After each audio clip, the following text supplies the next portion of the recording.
Ó, então, é o seguinte, Vitor, vamos começar do começo, né? Primeiro eu queria entender quem é o Vitor, né? Esse mineiro de Santa Luzia que hoje está no UFC. Como que você chegou lá, né? Assim, de onde surgiu essa vontade de se tornar um lutador? Vem desde criança? Você teve alguma influência de família, de amigos? Como que começou isso tudo para você? Fala, João. Então, como você disse, eu sou de Santa Luzia, Minas Gerais, né? Nascido e criado por aí. Eu sou um cara que iniciei muito cedo nas artes marciais, mas não era nada de maneira profissional ou intencional. Eu era um cara muito agitado e estava procurando um esporte no qual eu conseguia lidar, porque eu gostava de futebol, só que era muito ruim de futebol, né? Eu acho que todo pai sonha que o filho seja jogador de futebol. É Mas eu verdade. não era um cara que não gostava tanto e também não sabia jogar muito bem.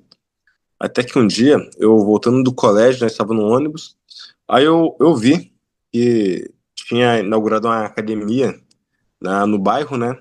Que eu já tinha feito capoeira, já feito taekwondo e tudo mais, mas eu era muito novo, eu não me adaptei tanto. Aí quando eu tive idade, voltando do colégio, eu encontrei essa academia de sandá, boxe chinês, do mestre Jaziel Júnior. Aí eu comecei a treinar e me encontrei no sandá, que é o boxe chinês. Então ali eu comecei a ter um hobby que eu gostava muito, né, cara? Eu era um cara que curtia muito aquilo e fui treinando sem progressão nenhuma. Até porque eu nunca ouvi falar de um lutador de Santa Luzia ou de algum cara de Santa Luzia que se destacou nos esportes de combate. Então sempre foi um hobby ali, mas eu sabia que seria só um hobby. Nesse meio termo eu trabalhava de tudo que tinha. Eu era desde ajudante de pedreiro servente, ajudava pintor, trabalhei em mecânica automotiva, tinha que estudar também, fiz Senai e tudo mais, e fui levando o meu hobby adiante. Só que eu era um cara que eu gostava tanto que, pô, além de eu vi que eu tinha que treinar, comecei a fazer academia, tudo para melhorar meu rendimento, por mais que seja hobby, no box ali. Até que certo dia, o Carline, Ricardo Carline, fez um evento chamado Campeonato de MMA Amador e precisava de um cara pesado pra uma luta lá e tudo mais. E, pô, meu mestre falou assim, cara, você tem umas lutinhas de Muay Thai, kickbox e tal, vamos pro MMA, que não vai ser nada demais, é amador ainda e tal, tem a caneleira, tem proteção, tem tudo. Vai que você vai gostar. Então, eu lutei esse evento de MMA amador, pô, curti muito. Lá eu tive contato com caras que eram realmente atletas de MMA, de outras academias e tudo mais, e a galera começou a me incentivar, falou assim, pô, véio, você é um cara grande, você é forte, você tá novo, investe, pô, você manda bem e tudo mais. E eu vi ali uma oportunidade de fazer algo que eu curtia. Mas mesmo assim, não, talvez não pensava em profissionalizar, mas eu usar o esporte como virar um professor de uma academia, alguma coisa do tipo. Só que eu fui lutando MMA amador, MMA amador, MMA amador, e aí eu fui me destacando muito. E o pessoal sempre pergunta, pô, vamos estrear no profissional, ganhar um dinheiro, virar atleta profissional e tudo mais e tal. Só que eu nunca achei que era o momento certo, até porque minha academia era muito limitada. A gente treinava o boxe, tinha que treinar jiu-jitsu em outro lugar, a gente treinava o wrestling, mas também não tinha aquela qualidade de treino de parceiros de treino da minha categoria. Então eu não tinha essa confiança para subir para o profissional. Foi até que então eu conheci o Luan Miau Santiago em um dos eventos do Federação Fight, estava de presença, VIP. Na época ele era campeão mundial. Aí ele me convidou para ir para Curitiba, conhecer a academia lá e tudo mais, me apresentou o mestre Cristiano Marcelo, onde ali eu realmente tive um contato com atletas profissionais. Aí eu mudei para Curitiba, fui morar no alojamento da academia, né? Aí ali eu comecei a treinar todo dia, comecei a treinar jiu-jitsu, pro MMA, wrestling, junto com a turma de atletas profissionais. E ali eu me profissionalizei. Então já no meu primeiro mês eu estreiei no MMA profissional, já com uma confiança um pouco maior, né? É, Depois eu fui colecionando lutas e lutas e lutas, até que eu consegui o contrato do Contender. E no Contender, pô, eu fiz a melhor luta da noite, foi contra o Rodolfo Trator. Foi o cara com quem eu estreiei, minha primeira luta no MMA profissional foi contra ele também, tinha ganhado dele já. Então a gente teve essa revanche no Contender ali, revanche no qual eu ganhei novamente e assinei com o UFC. Aí no UFC eu fiz toda essa saga, né? Hoje no UFC, junto com o Contender, eu tô indo pra minha oitava luta, são, são 5 vitórias, 2 revés, 2 bônus e estamos aí. Hoje é agora a nova fase dos pesos pesados. Pois é, né? Você mudou, né, de categoria e tudo mais. A gente vê que isso, querendo ou não, é algo muito normal, né? Muito lutador muda de categoria, ganha o cinturão em uma, vai ganhar o cinturão em outra. Mas assim, durante a sua carreira, né? Desde que você começou ali no amador, foi pro profissional, quem você considera ser o seu maior ídolo, assim, dentro do MMA profissional ou até mesmo dentro do UFC, se a gente for reduzir um pouquinho aí o âmbito? Cara, eu me recordo muito bem, porque quando eu comecei a lutar MMA, até porque quando tinha o boxe, algumas coisas assim, eu não tinha tanto acesso a ver lutas, porque não tinha internet nessa época, assim, né? Eram poucas pessoas que tinham computador em casa e era internet de discada e tudo mais. Eu lembro quando começou o YouTube. No YouTube, as primeiras lutas que eu vi foi do Pride, que foi do Vanderlei Silva, do Shogun e do Minotauro. Então, esses foram os meus primeiros ídolos ali, né? A partir deles que eu tive essa experiência, que eu vi o Fedor também. Na real, foi toda a galera do plantel do Pride ali. Mas me inspirei muito nos lutadores brasileiros que eu vi no Pride ali. Então, acho que esses foram meus maiores ídolos no meu início de carreira.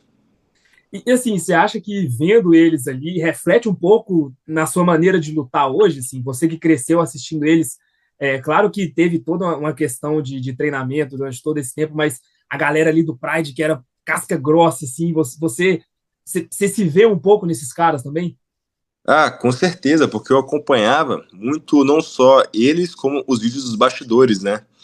Então se via que eram caras que estavam prontos para lutar a qualquer momento. E eu levava isso pra vida ali. Então, quando eu comecei realmente a ver que eu queria me tornar atleta profissional, eu era um cara que lutava quase todo fim de semana se deixasse. Gostava de fazer sparring com outras pessoas quando eu ia na academia. E peguei muito estilo de pegador, de chegar aí pra cima o tempo todo, buscar sempre nocautear na época. Eu não tinha tanta noção de jiu-jitsu, mas sempre acabar com a luta muito rápido. Então acho que refletiu muito, né, no meu estilo de luta também. E aí, Até hoje, né? é, até hoje, com certeza.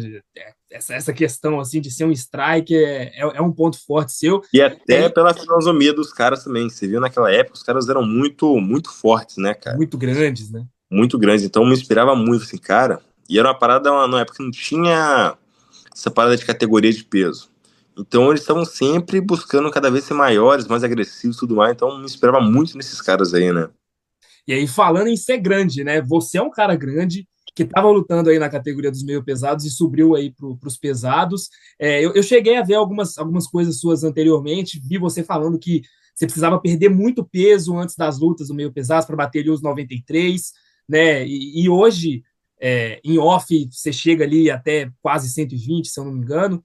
Então, assim, com essa mudança, como que você enxerga o seu físico hoje? Como você enxerga essa questão física mesmo, assim, você se vê hoje, por incrível que pareça, né? Pode até parecer meio engraçado, mais leve para lutar com o seu peso mais tradicional, sem precisar fazer aquelas dietas extremamente restritivas, aquela desidratação muito pesada para perder tantos quilos assim antes de uma luta.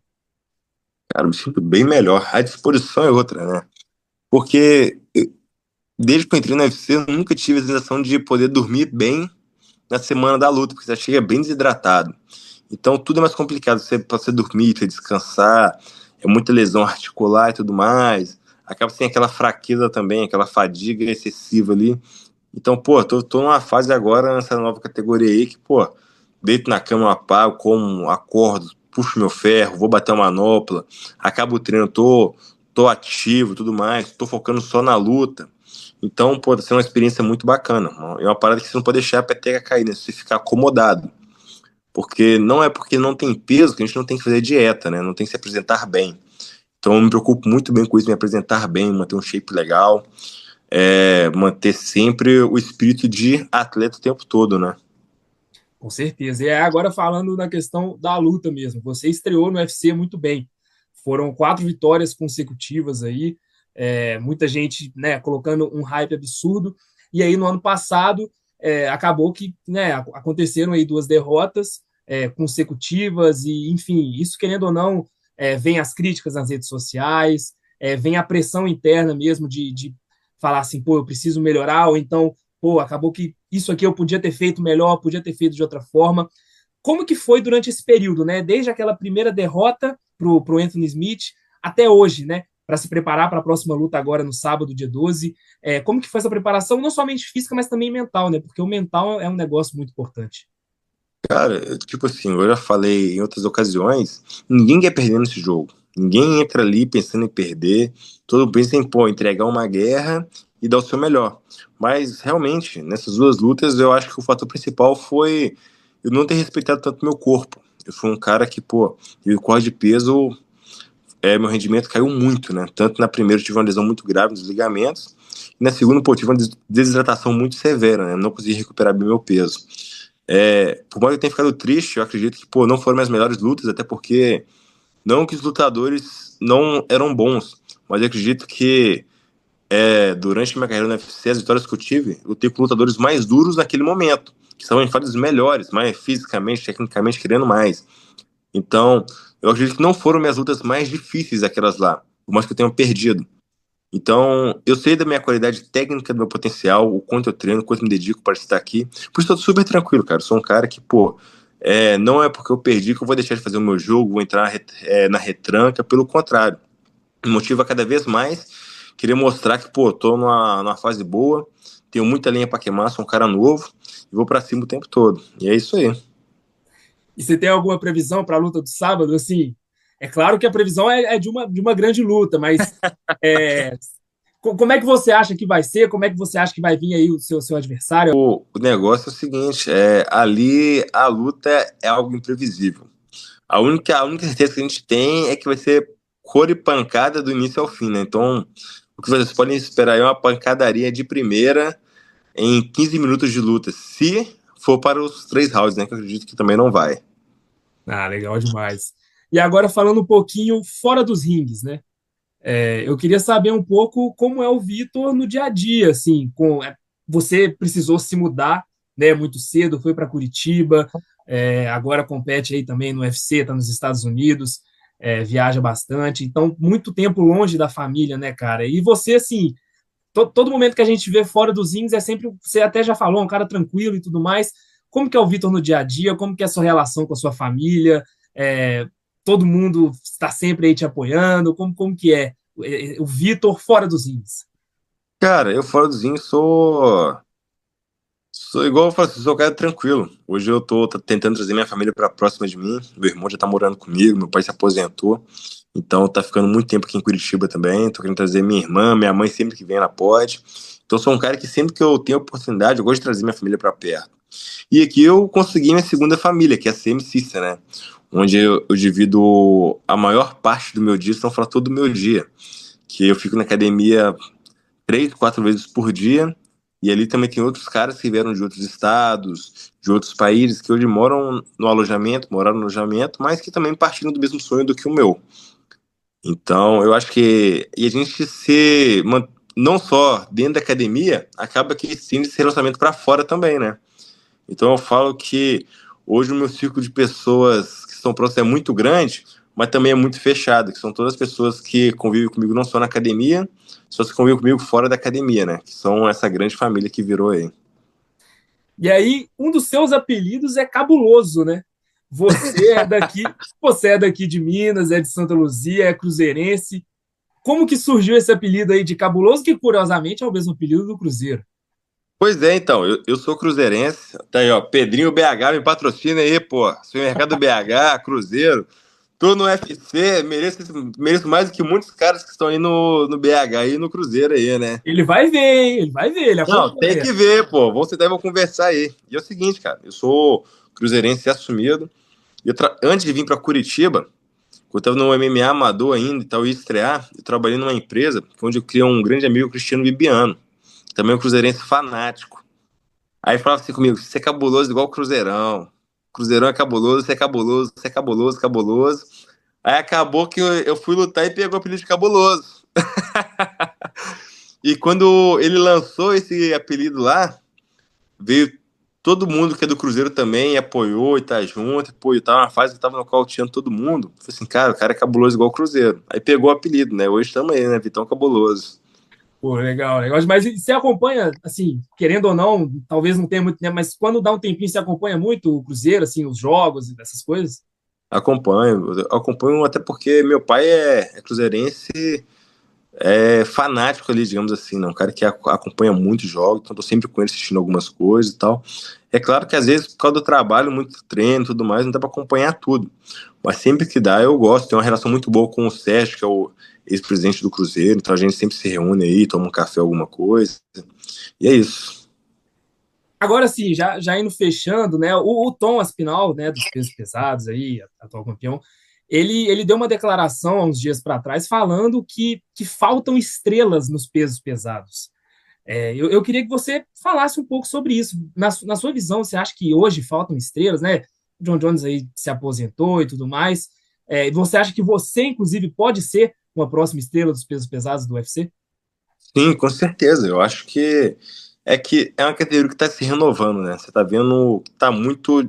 A diferença entre idades dos atletas é muito grande. Então, eu sou um cara de 27 anos, vou lutar contra um cara de 37, mas você vê que a maioria dos atletas que são nos pesos pesados hoje tem mais do que 32 anos. Então, como ele falou, é uma academia que tá carente de atletas novos dessa nova geração. Então, eu acredito que agora, com esse, não só comigo e outros atletas brasileiros, estão tendo essa renovação na categoria aí, né? Tá saindo os lutadores mais velhos, tá chegando uma nova geração aí. E agora, Vitor, para fechar aqui a entrevista, eu queria que você mandasse o um recado para o público brasileiro que vai te acompanhar agora no sábado, dia 12, na sua luta contra o Austin Lane. Queria que você mandasse o um recado para todo mundo, para todos os fãs do UFC e fazer também aquele convite para assistir sua luta. Fala pessoal que me acompanha aí, não percam dia 12 de julho, o UFC Nashville, será um grande evento, grandes lutas e ó, com certeza a minha não vai ficar de fora, então pode esperar o nocaute ou finalização, mas uma guerra a todo momento. Vamos com tudo, dia 12 de julho, o UFC Nashville. Show de bola, Vitor. Obrigadão, cara. Muito obrigado pela oportunidade. Muito feliz de estar falando com você. Muito sucesso para você na sua carreira no UFC. Estamos aqui, né, especialmente nós que somos aqui de Minas Gerais, torcendo por você, torcendo pelo seu sucesso, que de fato você seja aí a próxima estrela dos pesos pesados.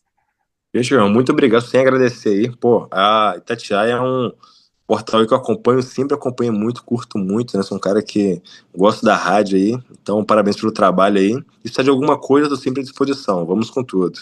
Show de bola, Vitor. É isso. Valeu demais. E quando tiver por aqui, que vier visitar a família em Santa Luzia, dá uma passadinha aqui na Itatiaia. Vai ser legal demais te receber aqui.